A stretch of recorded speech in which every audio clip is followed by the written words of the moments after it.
So, what events or people led to the development of the age of exploration in the 1600s? Let's first talk about Marco Polo, who traveled all the way to China. At the height of the Mongol Empire, Marco Polo, who was only 17, traveled to China with his father and served the Emperor Kublai Khan. He returned to Venice 24 years later to write an account of his experiences that would give Europeans some of their earliest information about China. Now, Marco Polo didn't meet his father until he was 15 years old, and he spent much of his adult life traveling with his father and exploring Asia. Now, after Marco Polo came an amazing, I wouldn't say explorer, but I would say sailor and leader from the Chinese Empire called Zheng He. And some people pronounce it Zheng Ha. Whichever way it is, he served the Chinese Empire. In the early 1400s, Zheng Ha had one of the largest ships in the world on 7 voyages of exploration to the lands around the Indian Ocean, demonstrating Chinese excellence at shipbuilding and navigation. These ships were huge. The emperor's purpose for this expedition seems to have been to obtain recognition and gifts from other rulers. And it worked. The voyagers did not intend to conquer or colonize, but they were prepared to use military force against those who refused to respect them. Prince Henry the Navigator. Now, you should have already read a little bit about Prince Henry the Navigator, and if you remember, he never actually navigated anywhere. But anyway, he was a Portuguese prince. In the early 1400s, he established an observatory and a navigation school near his home in Sagres, Portugal. It was the first school of its kind in Europe. There, students learned about new shipbuilding and navigation techniques. Although Prince Henry rarely participated in explorations, he sent many expeditions from Portugal to the west coast of Africa and was responsible for Portugal's influence in the great age of exploration. Because of Prince Henry, Portuguese explorers were the first to sail to Africa's Gambia River. Christopher Columbus. Remember this. Columbus sailed the ocean blue in 1492. It's an easy little rhyme to remember when Christopher Columbus crossed the Atlantic. The explorer Christopher Columbus made 4 trips in total across the Atlantic Ocean from Spain. In 1492, in 1493, in 1498, and in 1502. He was determined to find a direct water route west from Europe to Asia, but he never did. Instead, he accidentally stumbled upon the Americas. Though he did not really discover the New World, millions of people already lived there, and we're pretty sure the Vikings landed up north prior. His journeys marked the beginning of centuries of transatlantic conquest and colonization in the Americas. Thank you, Columbus. Vasco da Gama.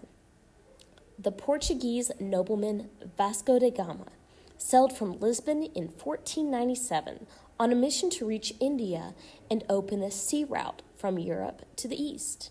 After sailing down the western coast of Africa and rounding the Cape of Good Hope in 1497, his expedition made numerous stops in Africa before finally reaching the trading post of Calcutta, India, in May of 1498. That was quite a long journey. It took over a year. Alfonso de Albuquerque.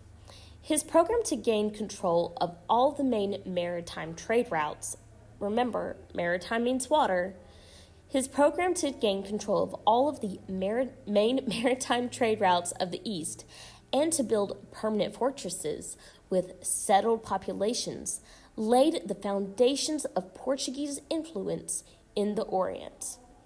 The Orient is the area of Indonesia, as you can see at the farthest sea to the right of your screen. This is actually where Christopher Columbus thought he had made it to. But, oh well, he didn't make it to the East Indies. He made it all the way to the Americas. Ferdinand Magellan, who found the Strait of Magellan. In search of fame and fortune, Portuguese explorer Ferdinand Magellan, or Magellan, whichever way you want to say it, set out from Spain in 1519 with a fleet of 5 ships to discover a western sea route to the Spice Islands. En route, he discovered what is now known as the Strait of Magellan and became the first European to cross the Pacific Ocean. Yay! The voyage was long and dangerous, and only one out of 5 ships returned home 3 years later. Unfortunately, Ferdinand died in the Philippines and never made it all the way around the world. But at least one of his ships did. This is an indication of Magellan's voyage around the world. You can see to the right of the screen where Magellan died. He made it most of the way, but not all of the way.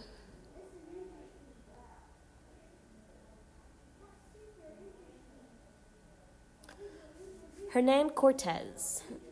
As you may recall from previously, we discussed how Cortez conquered the Aztecs. Hernan Cortez was the Spanish conquistador, which means conqueror, responsible for conquering the Aztec Empire and building Mexico City, which secured Spain's position in the New World. Francisco Pizarro. Francisco Pizarro, as you may recall, conquered the Incas. He's also known for founding the city of Lima, Peru. It's also the capital of Peru. Francis Drake. Francis Drake was an English explorer who was the first Englishman to circumnavigate the world from 1577 to 1580. He was also a sea captain and a privateer, which basically means he was a pirate employed by the English government to attack foreign ships. You can see to the right of your screen Francis Drake's route. Jacques Cartier. Jacques Cartier was a French explorer who claimed modern-day Canada for France in 1534. He was the first European to sail and map the St. Lawrence River. Samuel de Champlain. He was a French explorer who found New France, modern-day Canada, and Quebec City in 1608. He was also the first European to explore and describe the Great Lakes. We've already discussed him a little bit, but this shows you a little bit more of his route through Canada and into Ontario and the Great Lakes. Okay, that's it. You will have more assignments to help you go more in depth into these explorers and to get to know them a little bit better. Don't feel like you need to know all of this immediately. It's going to take a few days of studying. Hope you have an awesome day.